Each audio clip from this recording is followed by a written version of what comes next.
Halo,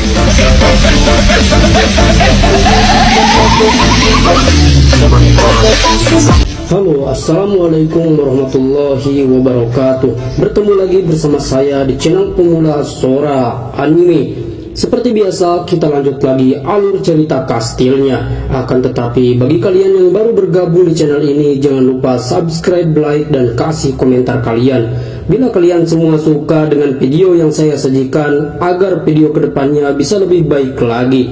Yuk kita langsung gaskeun aja ke alur ceritanya. Selamat menonton dan mendengarkan.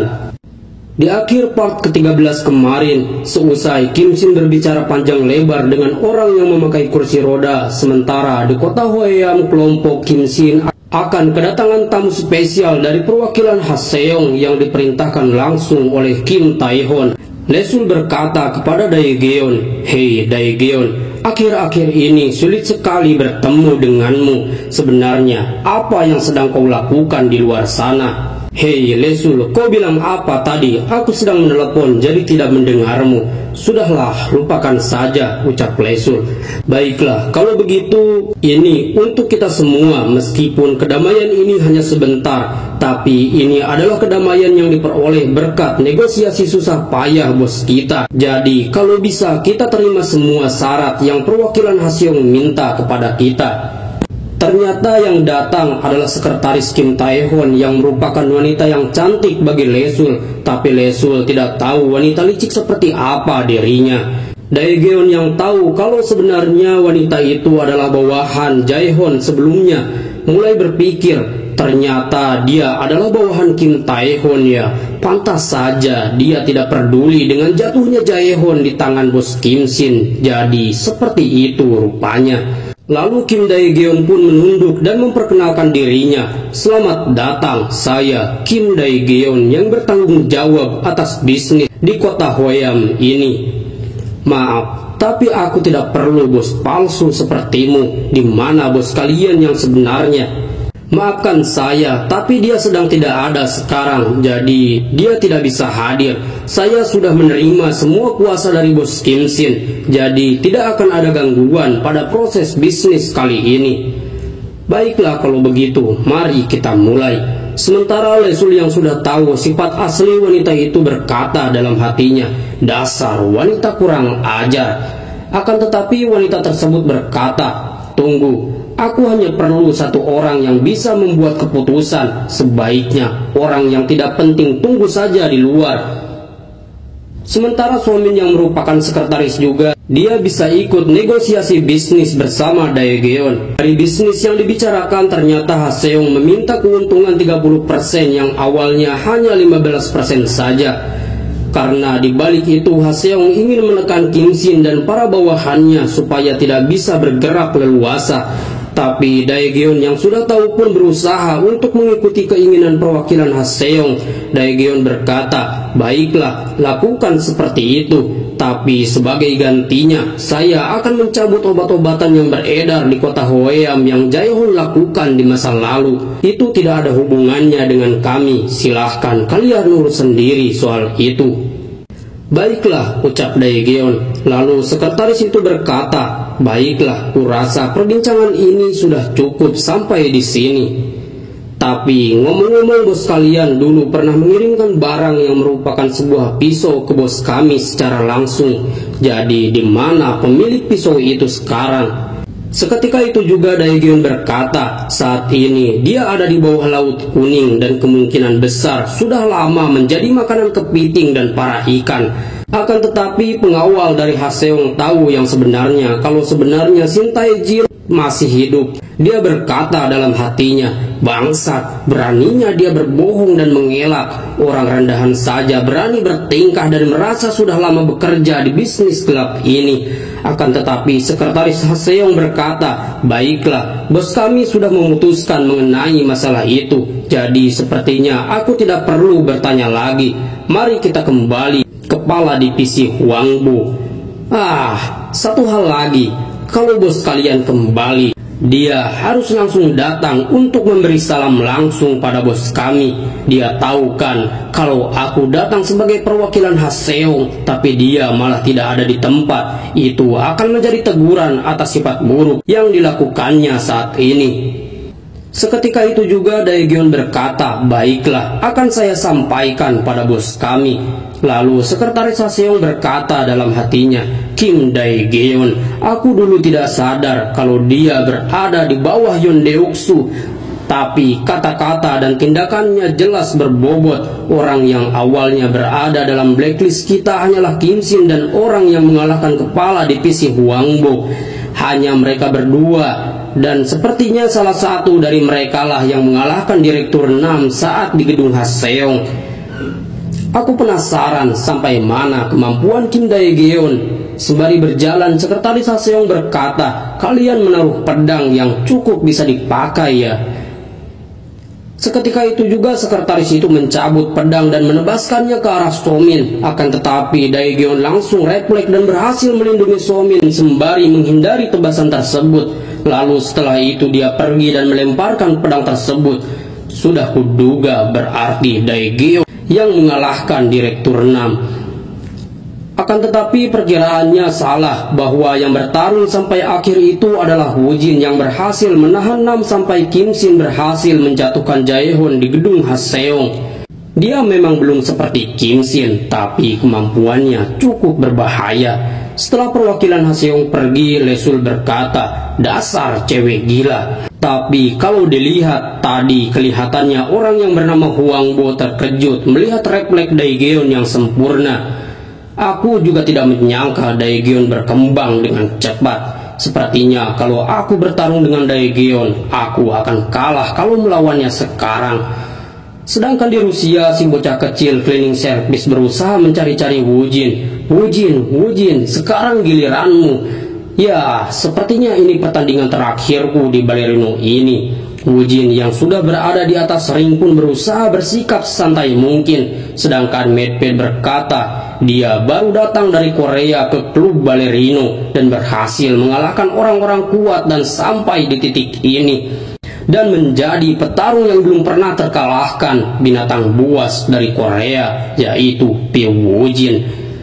Dan lawannya kali ini yang menerima tantangannya yaitu petarung top class dari balerino ini, yaitu paletudo terkuat yang muncul kembali setelah 1 tahun dia menghilang, yaitu George Silva.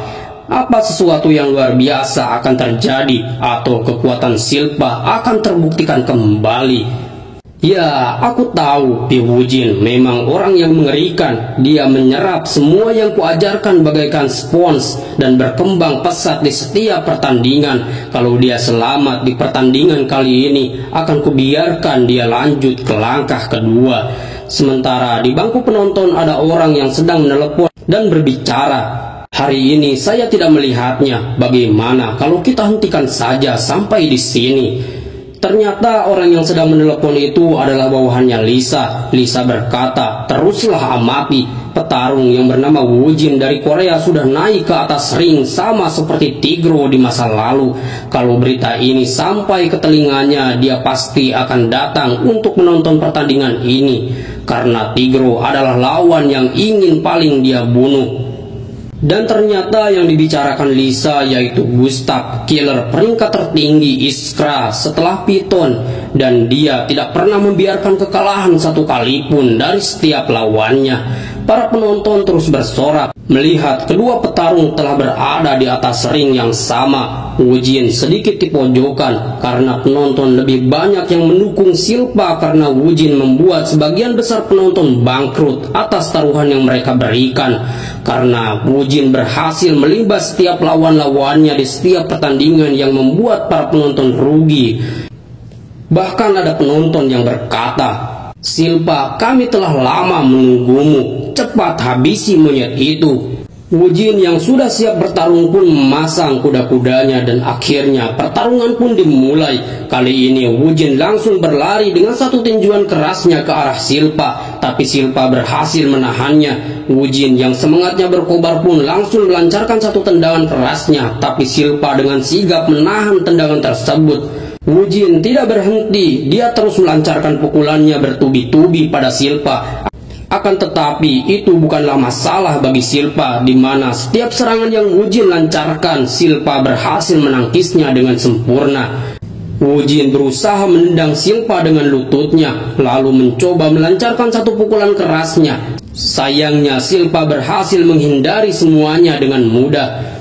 Di sela lamunannya atas lawan yang dihadapinya, tiba-tiba bam, Wujin terkena satu pukulan cepat Silpa yang berhasil masuk ke sela pertahanan Wujin. Wujin berusaha memukul balik, akan tetapi Silpa sudah menghilang dari pandangannya. Tiba-tiba boom, satu tendangan masuk ke rusuk kanan Wujin. Wujin terus melancarkan serangannya, tapi semuanya sia-sia, di mana setelah melancarkan serangan, Silpa selalu merubah posisinya. Wujin yang sedikit panik pun berkata, apa-apaan dia? Ada apa ini sebenarnya? Kenapa dia tidak bisa kurai?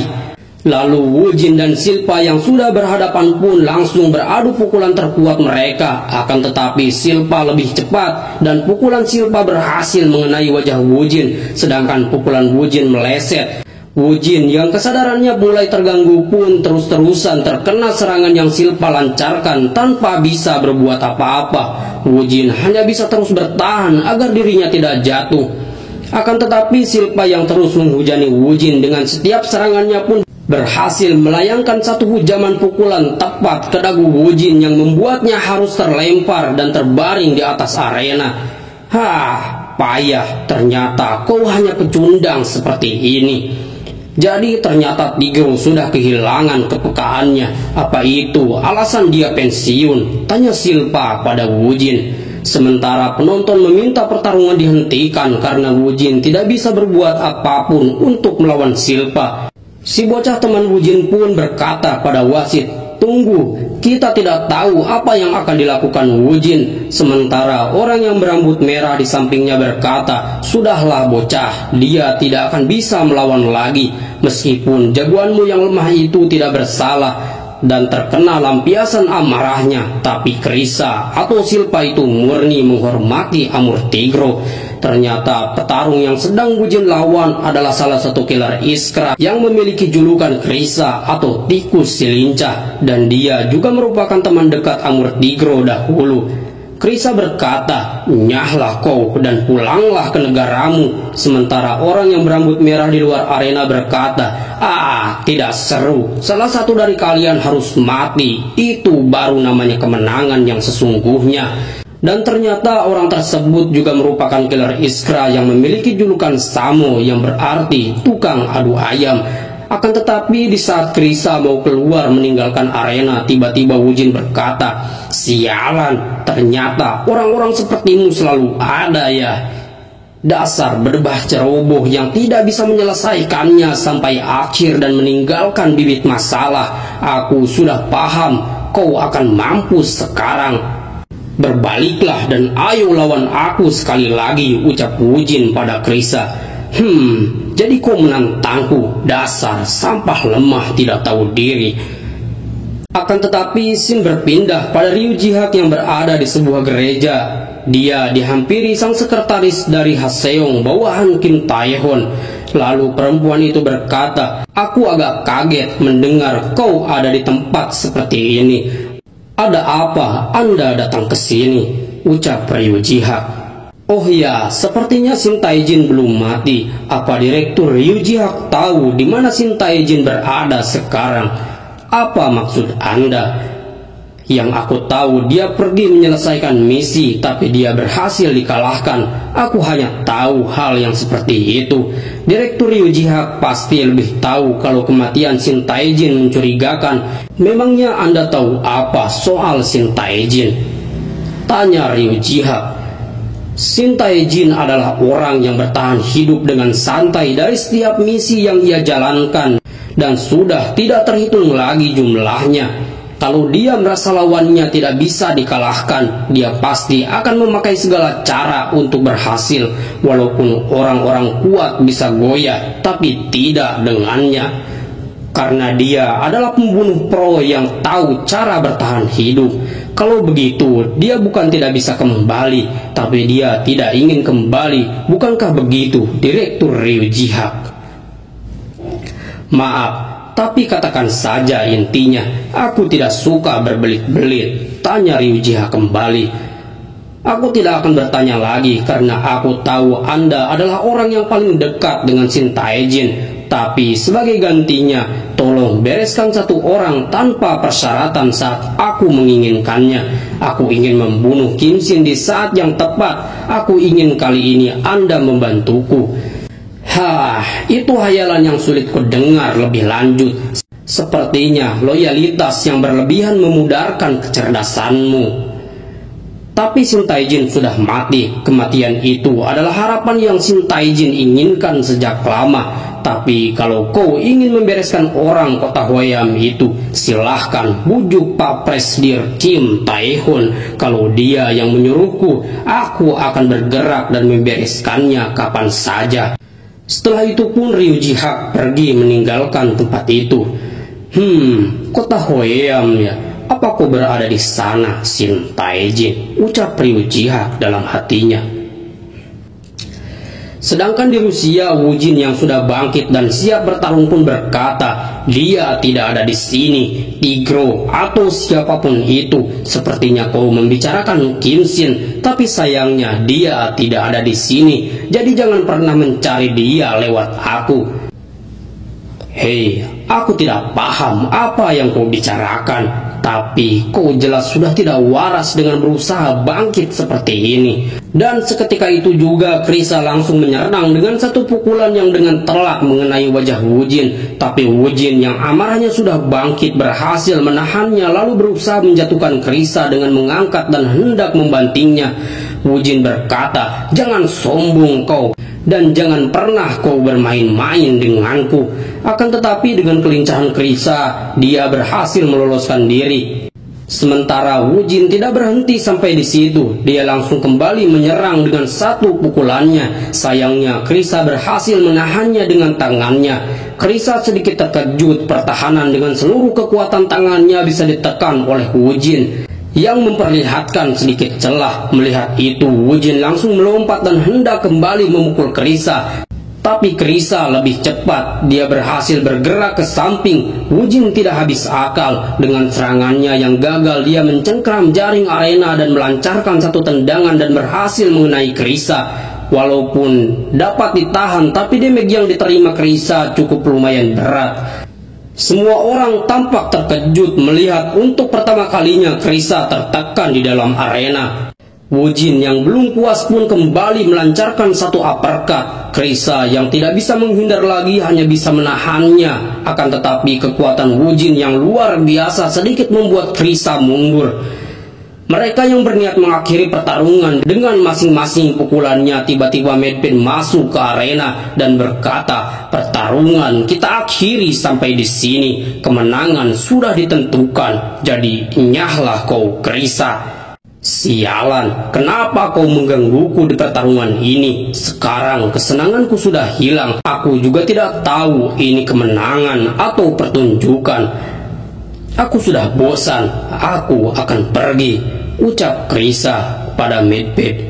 Sementara Wujin yang kelihatan babak belur berkata dalam hatinya, apa itu tadi? Serangannya berbeda. Itu adalah serangan pembunuh yang mengincar leher bukan dagu. Kalau Medved tidak menghentikannya, sudah pasti aku akan mati di arena ini. Bagaimana rasanya? Kau barusan sudah menginjak ambang neraka. Ini adalah kekalahan mutlak untukmu. Tapi jangan khawatir, kau lulus babak pertama. Dan mulai besok kau lanjut ke babak latihan yang kedua. Apa? Kau bilang apa? Kan kau bilang aku harus menang di pertandingan ini jika aku ingin ke babak selanjutnya. Hei Wujin, asal kau tahu saja, dari awal ini adalah pertarungan tanpa kemungkinan untuk menang. Aku hanya ingin melihat seberapa bisa kau menarik kekuatan Krisa, dan kau berhasil membuatnya menggunakan kekuatan pembunuhnya. Itu adalah syarat dasar dari kemampuan yang harus kau capai mulai saat ini. Kekuatan pembunuh yang Krisa gunakan tadi itu akan kuajarkan padamu. Jadi aku harap kau mempersiapkan diri dengan baik. Sementara Medved yang berjalan keluar arena melihat Samo, dia berkata dalam hatinya, Samo datang, apa orang itu juga datang. Sementara di tempat VIP satu orang mengoceh, dasar beruang sialan, lagi seru-serunya malah dihentikan. Tapi barang yang dikirim Tigro tidak buruk juga. Sayangnya dia bukan tipe untuk anggota kita. Ternyata itu adalah Frigate, yang merupakan salah satu killer Iskra yang berarti burung cikalang. Frigate berkata, seharian ini kita tidak menghasilkan apa-apa, bukankah begitu, Ketua? Ternyata Frigate datang bersama orang yang sangat berbahaya di antara killer Iskra lainnya. Dia bernama Aquila, yang berarti burung elang. Dia adalah salah satu killer peringkat tertinggi Iskra, sama dengan Gustav dan Python. Dan di sisi lain, Lisa melihat killer yang sedang membunuh killer lainnya. Lisa berkata, padahal dia adalah salah satu kandidat yang sudah kupilih. Tapi ya sudahlah, toh dia nantinya juga pasti akan mati. Aku juga tidak menyangka akan bertemu denganmu di sini, Gustav. Aku hanya membunuh dan membuang sampah yang tidak berguna. Dan bukankah ada satu sampah lagi yang harus kubuang? Benar kan, Lisa? Katakanlah, Lisa, kemana perginya Amur Tigro? Karena tanganku sendirilah yang akan membunuhnya. Oke, sampai di sini dulu ceritanya. Kita lanjut lagi di kesempatan berikutnya. Terima kasih sudah menonton dan sampai jumpa lagi. Sehat selalu buat kalian semua. Bye. Assalamualaikum warahmatullahi wabarakatuh.